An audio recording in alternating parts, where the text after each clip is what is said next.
So guys, in here I have the Sanwa MG1000 digital insulation tester.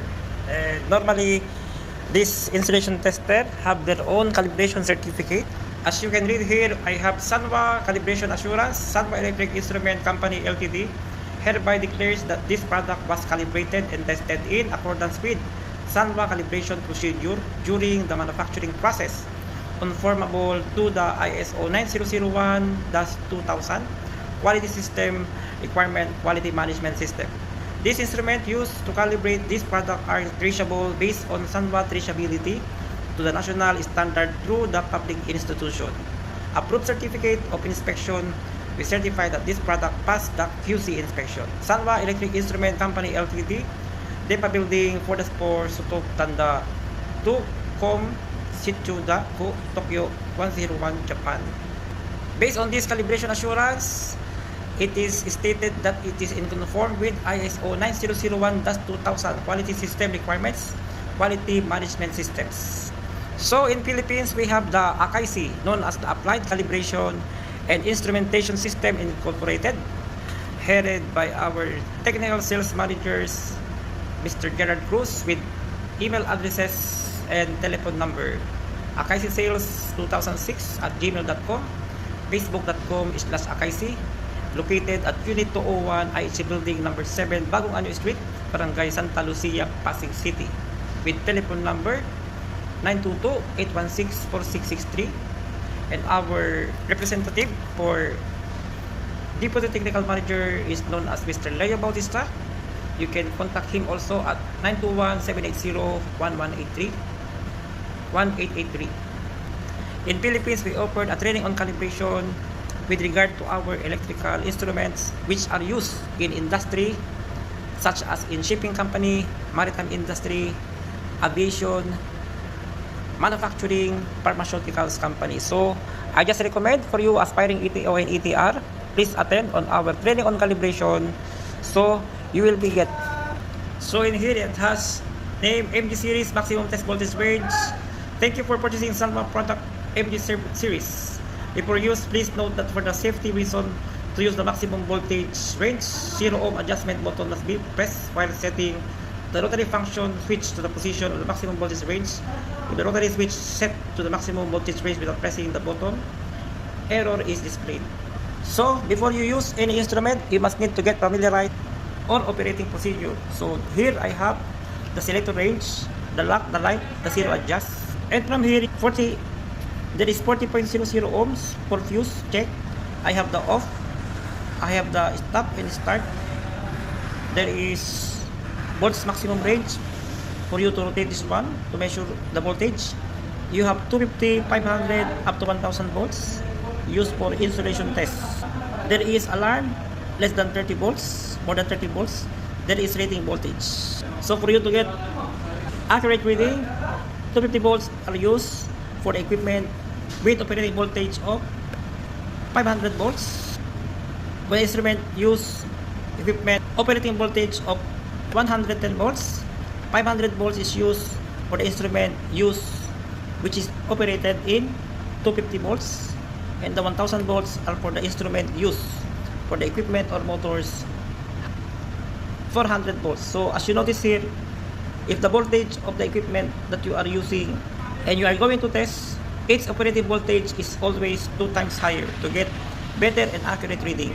So normally the motors on ship, we are using 450 volts, so 450 multiplied by 2, we have a 1000 volts. So it is better for us to use 500 to 1000 volts while doing insulation tests on our onboard ship motors. So before using this one, you must need to check this one.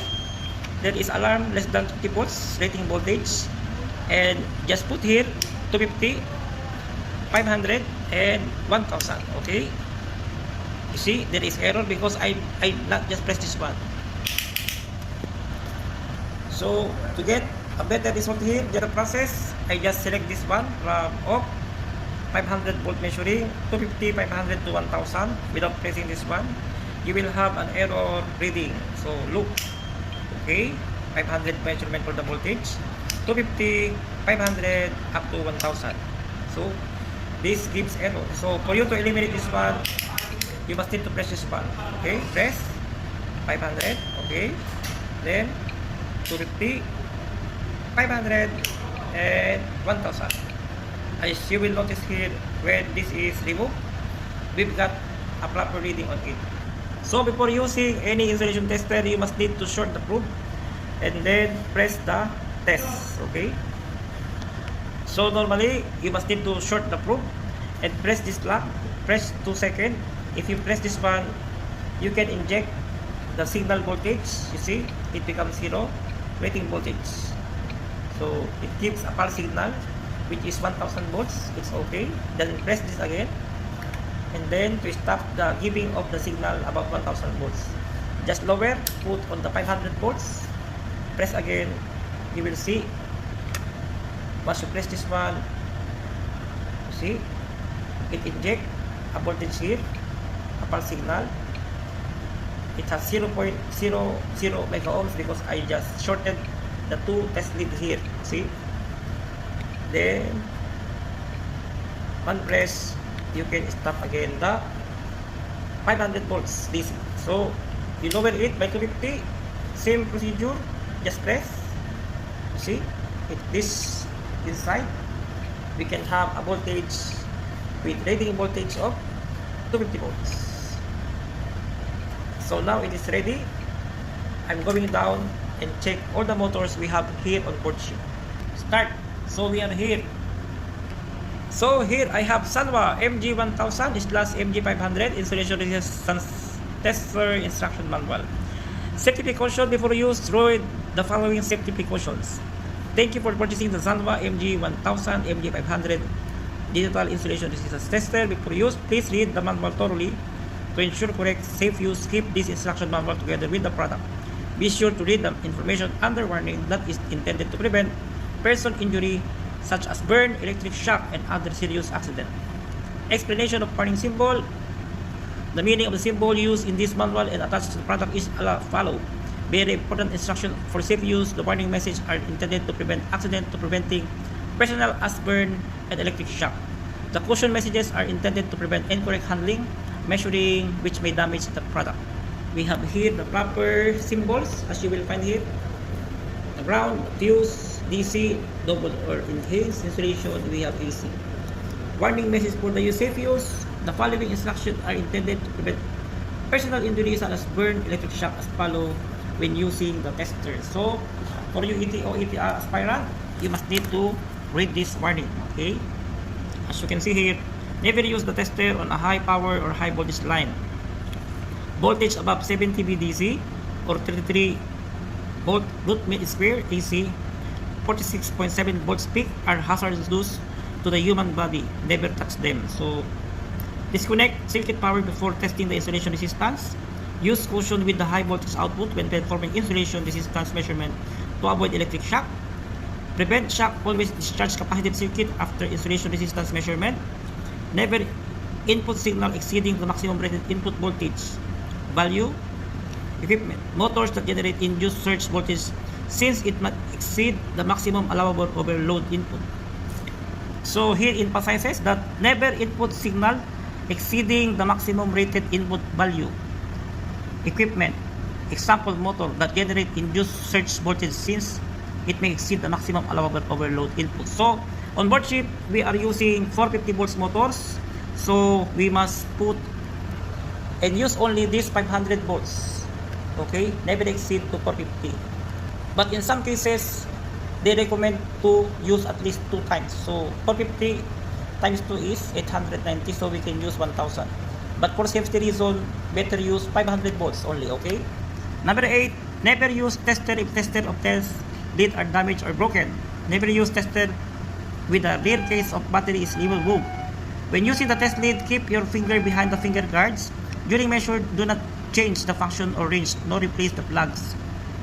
It is not advisable for you while doing a testing to rotate this one and change from 250, 500 to 1000. Just keep remain on 500 volts when you are using 500 volts to inject a rating voltage, and this test lead will generate 500 volts going to your motor connection to measure the insulation integrity of your motor. Never use tester when it is wet. Okay, be sure to use the fuse specified in specification. When connecting the alligator clip, connect it to the grounding device or side of the object to be measured first. When disconnecting it, disconnect the test load from the line first and then disconnect the test lead from the grounding side of the measured object. Never attempt to repair modification except for battery and fuse replacement. Inspect the tester lead once a year. Tester for indoor use only. Never use the tester near equipment generate strong electromagnetic wave. Do not use the instrument in a place where corrosive or explosive gas is produced. Because this instrument, take note, it has 250, 500, and 1000. This generate 250 volts up to 1000 volts. And this test lead in between the test loop produce a spark when you measure or put it on the motor wiring connection for the UVW or RST connection. So it is emphasized also here, disconnect circuit power before testing insulation resistance. So it is very important for us to switch off the circuit breaker. Also emphasizes here, item 5, to prevent electric shock, always discharge capacitive circuit after insulation resistance measurement. Meaning, after you do insulation resistance reading, you must need to discharge the RST or UVW wire connection on your motor to the ground. So any charge which build up on your motor coil while doing an insulation test will be discharged at ground. So here I have the function, the measuring terminal output high voltage during insulation resistance measurement to prevent damaging the tester and parts including chips with low unknown withstanding voltage connected to the measured electrical path circuit. It is recommended to disconnect them from the electrical path before measurement. This case is especially important with a computer equipment. Okay? The rated measuring voltage used in insulation resistance measurement should be as close as possible to the operating voltage of the circuitry to measure. For example, when measuring electrical path 200 volt, it is recommended to use tester with rated measuring 250 volts. Okay, you must remember this one. So in chip we have 450 volts operating voltage for all the motors, so we can use the 500 volts. Okay, while measuring insulation resistance, it will probably take time to get steady result value on display in case this electrostatic capacitance is the measured circuit. So you must have at least 2 seconds before you take the reading. Okay, here 2 seconds. This instrument also have overload protection. The maximum rated input value and overload protection have been defined for the input terminal of each function as shown below. So we have function mega ohms, 5 volts, 4000 ohms, and 40 ohms. Mega ohm value, we have overload protection. Mega ohm range within 120% of the rated measuring voltage.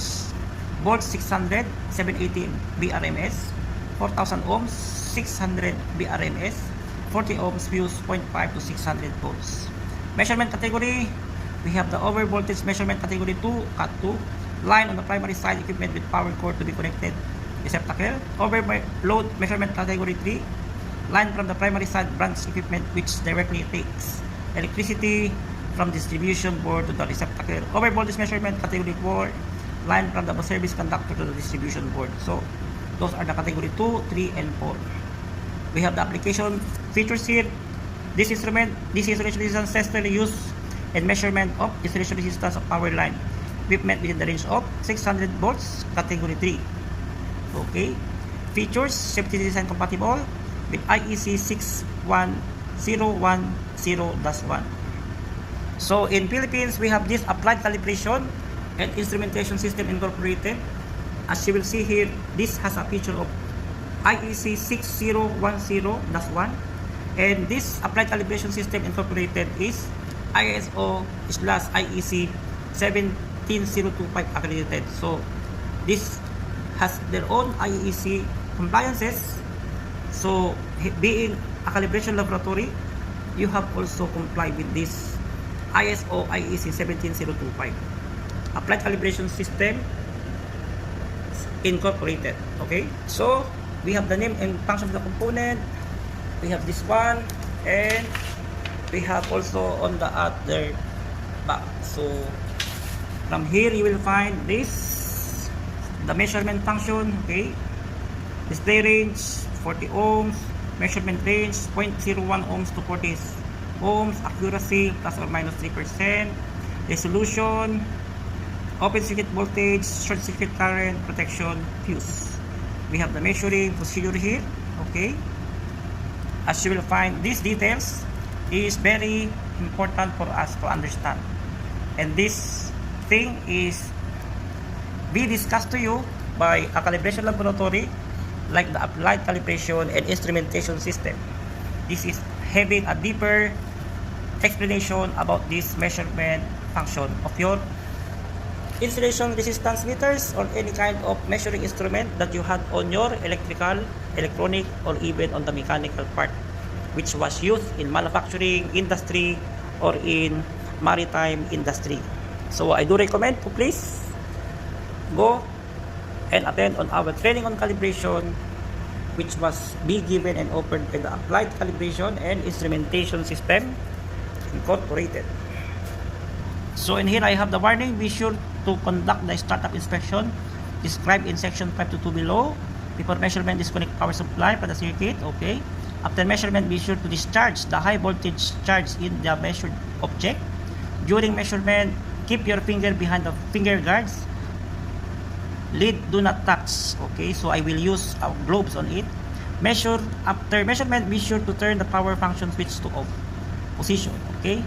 Caution when selecting. Okay, this one. Okay. When object measured is grounded, usually the leader clip is connected to the ground earth and the test lead to the measured circuit line. Okay. Prevent measurement error. Test lead connected to the line terminal from touching the ground. Insulation resistance varied greatly depending on the temperature, humidity, as well as on the output voltage of test voltage. In general, higher temperature, humidity, and or output voltage mean lower insulation. So this is specified here. The insulation resistance varied greatly depending on the temperature and humidity, as well on the output voltage. Okay. In general, higher the temperature, higher the humidity, higher the output voltage, you will measure lower insulation values. So it is very important for us while doing a bigger insulation test, specify what voltage that you are using, 250, 500, or 1000, because this will affect your insulation resistance being displayed by this panel. Aside from use voltage to do insulation test, just also we need to consider the temperature and humidity. So it is very important to have this thermohygrometer. This thermohygrometer normally be seen and be available here at Applied Calibration and Instrumentation System Incorporated in Philippines. So that's all, guys. We will proceed down. I will take photos of it and I will attach on my videos. Hello, what's up mga kaibigan? Kami nandito ngayon. Gagawa kami ng insulation testing dito sa air condition plant. Ito yung kasama ko. Ang number 1 namin na Port Engineer Peter. HVAC air condition room. Pasukin natin mga kaibigan. Ito yung aking repair provision. Ito yung aking aircon room. Compressor 1 and 2. I-off muna natin yung power dito mga kaibigan. Para ma-off natin yan, dapat i-on natin yung valve. Ito nga pala yung aming motor compressor ng aming aircon, no? Pump down muna. Yun. Pump down. Tapos bababa yung pressure. Kita nyo? Bababa yung pressure dyan. Mag-automatic off yan mga kaibigan dahil ito ay may pressure switch. Yung kanina mga pressure switch 1, 2, 3, no? Regulation stage, second and first, water pressure switch. Low pressure switch, may compressor. Bababa yung ating pressure dyan.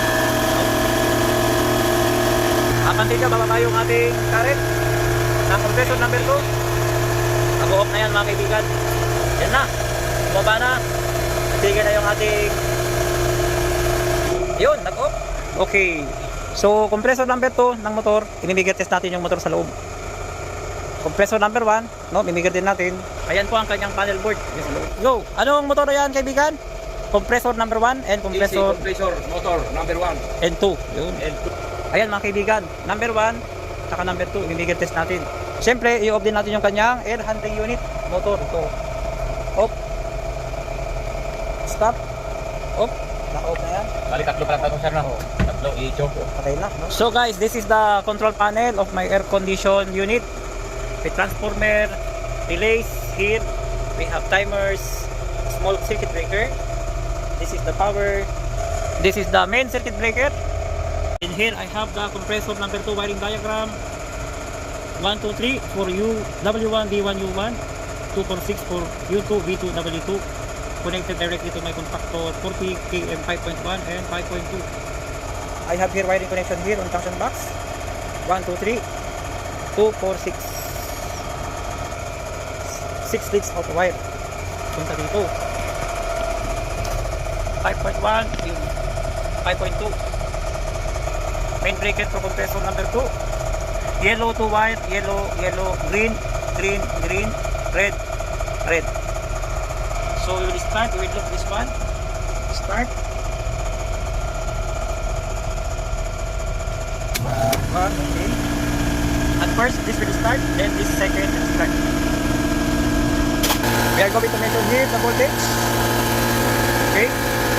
U1, V1, I have here 451. I have here 452 volts, 451, 450, okay. The other one 454, 450 volts. Here one 453, 450. The other side 450, okay. Here 452, okay. Other side. Okay. Temperature now 35, okay. 33, okay. 33, okay. Other side 34, okay.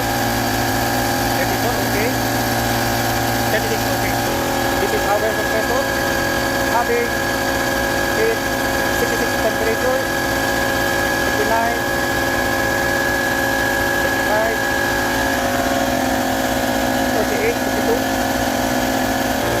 The motor. See, here is the suction side, 1.4 degrees Celsius. Here I have 97 degrees Celsius. 88, 91, very hot. Distal side, very hot. See? Now, so before we do bigger testimony, we can close this one. Close. Okay. Wait until this break. Contactor will open. Okay. Both of them now disengaged. It's time for us to switch off this one. Okay. So here have compressor overcurrent activated, no problem. Press. Okay. Select to 1000. Press. Put on the 1000. Okay now. Okay na, okay na. Pinag-install ko si Arjun. Long press before you rotate. Error. One more. Long press. Zero adjust. Sa, dalawa, tatlo, 1000 volts. Okay, dali. Okay, no error. Here, 2 seconds. 1, 2, 3. Okay, now we have Open light. 1000 volts. Here, 1, 2, 1027, 1052, 1085, 1169. We will wait until it will stabilize. 6 seconds. So the reading is still erratic. We will wait until it stabilize. Now I have 17, 1803, 1815. Still changing the value. 1938, 1946. Okay, 2010, 2020, 2040, 2050, 2070. That's okay. 2090. Other one here. 2020, 2040, 2070, 2160, 2180, 2190, 2210. And before we start, we check. We connected the wire on the ground.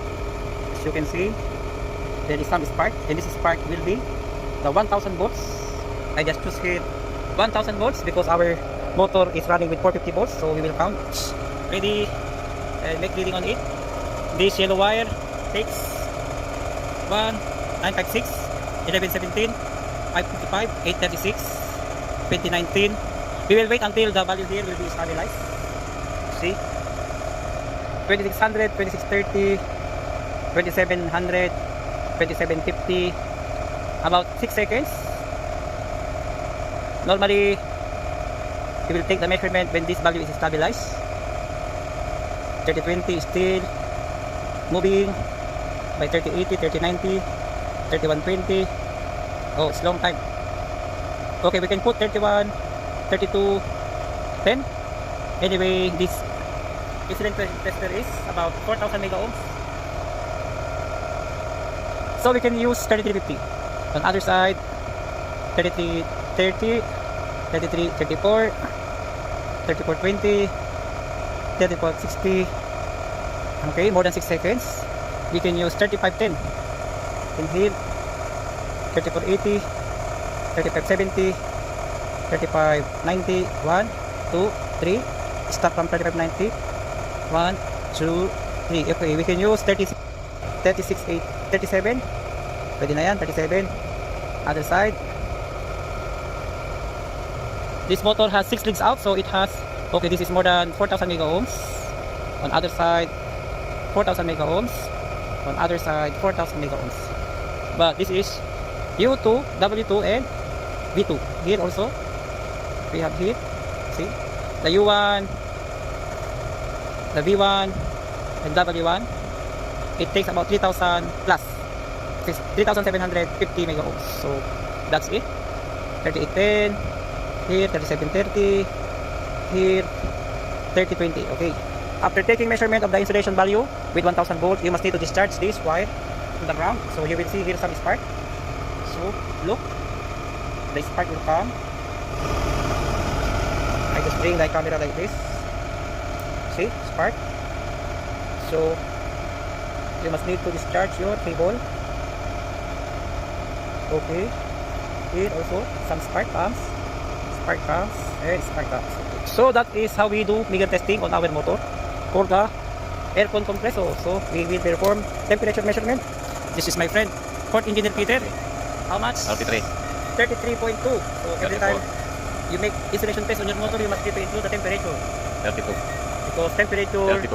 really affects the insulation values of your coil winding.